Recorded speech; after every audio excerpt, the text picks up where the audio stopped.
Hi, welcome to the Active Historian video presentation. Our project requires us to use a cheap device, preferably the Raspberry Pi, to create a consumer product for video logging. This enables the user, such as an elderly person, an ill patient, or young child, to create video diaries. This should allow them to record the video and automatically upload it to the internet. However, if there is no internet connection, it should be able to store it on the device locally. The device should be able to generate the sequence of files with time, date overlays, and be able to add basic transitions to the video sequence.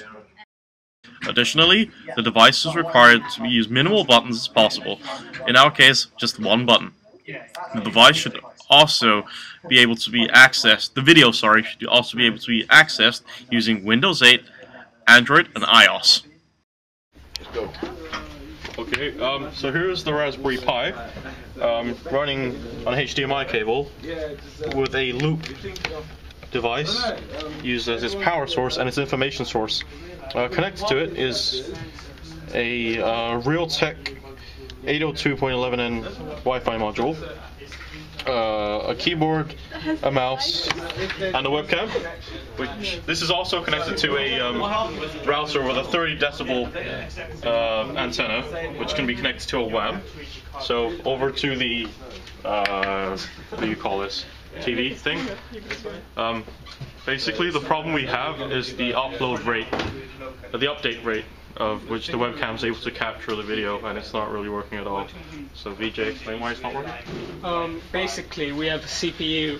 The Raspberry Pi does not have enough CPU power to transmit the image data. The buffer is actually changing while it's actually receiving data, so we're getting split images of two different frames. This is the Microsoft Gadgeteer platform running off the Fez GHI Spiderboard. Currently it's hooked up to an SD card reader, a multicolor LED which is currently on red, which signalizes it's not recording at all, simple button, a simple camera, and some Ethernet, as well as the power supply for it, which is running off a USB power supply. Currently, in the code, it's currently in a debug mode, telling us exactly what's going on. Unlike the Raspberry Pi, the image is currently uploaded quite frequently.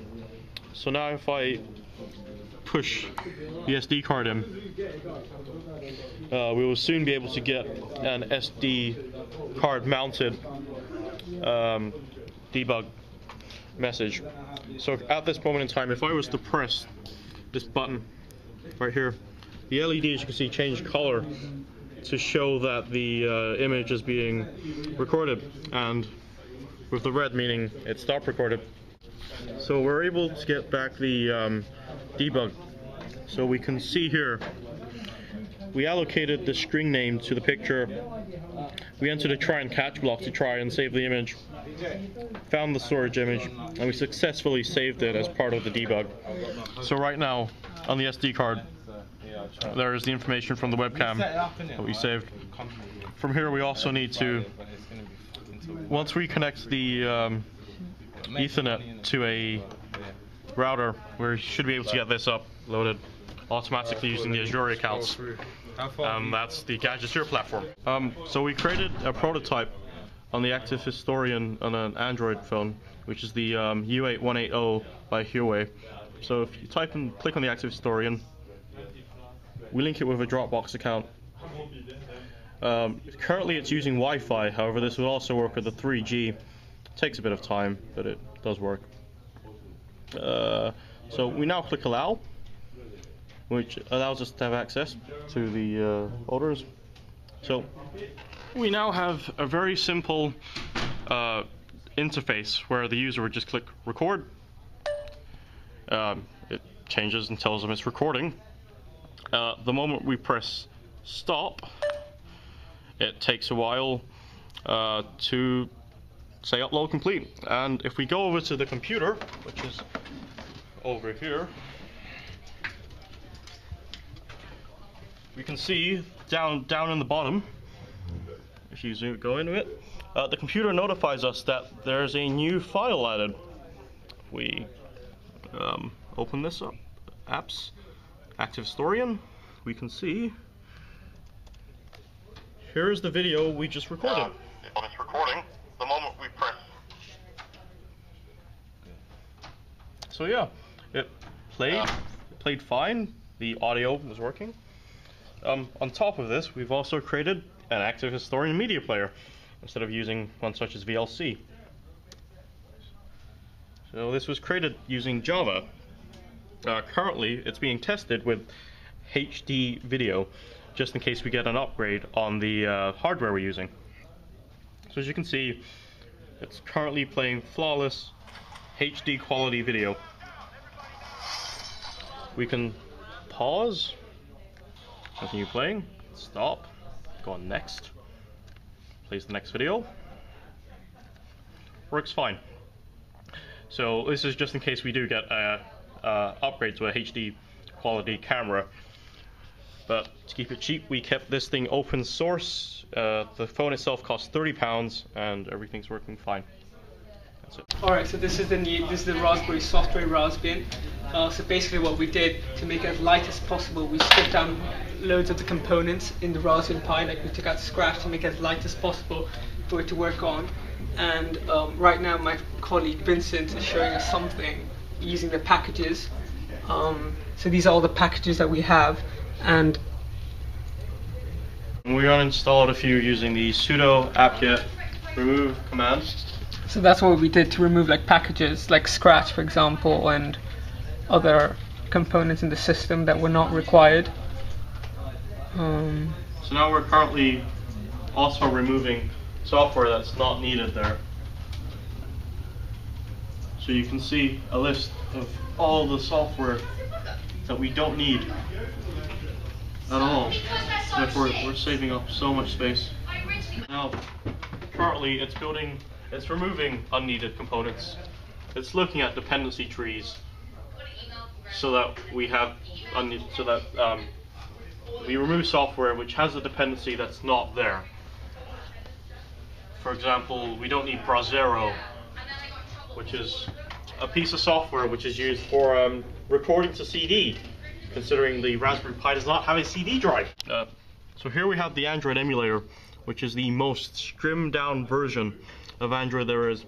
On most Android phones that are shipped out of Android devices, it comes with things like the Google Play Store, which are actually installed as updates after the operating system is installed. So over to my phone. The current phone system, if you zoom in a bit, you can currently see it uses CyanogenMod 7. What CyanogenMod 7 is it strips the phone and makes it as close enough to the emulator as possible, so we have a faster experience. We don't have jargon, we don't have such unneeded applications, just as we removed from the Raspberry Pi.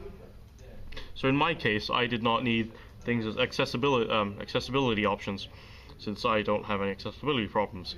So using the CyanogenMod 7, we can customize our Android specifically for the user. So for example, zoom features, deaf people or people who have problems seeing or that are blind. So how our code works, we have two classes, a main activity class and a video recording class. So our code starts in the main recording. The first thing that our thing does, it attempts to, it gets the Dropbox API, and it has the login page where the user will sign in with his username and password. If this is successful, it will then move onto the video recording class, where when you start recording, it will save the video on an SD card if there's no internet connection. And when there's an internet connection, it will upload that file onto the Dropbox. And then the user will be able to store all of his video logs onto Dropbox and then get that file and see all the videos that he's been recorded. Okay, this is Xcode with the iOS app of Active Historian.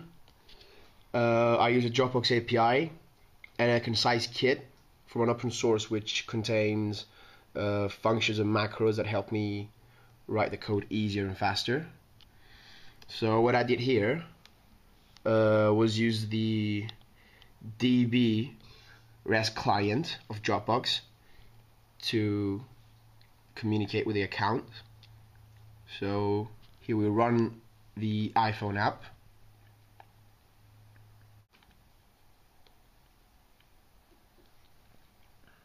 The account is already linked, so we don't have to sign up again. So syncing is done. So if we go to the folder, which is in the resources, there it is. So here is the folder with all the files on Dropbox. So let's say we want to add something on our Dropbox account and then check if it syncs. Let's say we add this picture. Done. And then while the app is open, we can press this button and resync. So we're going to do it again, same thing.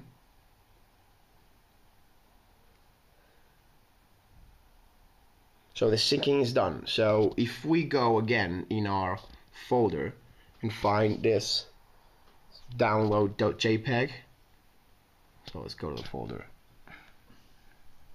Okay, so here it is. It's there. So every time it syncs and finds if there are any changes, and if there are, it deletes or downloads the files changed.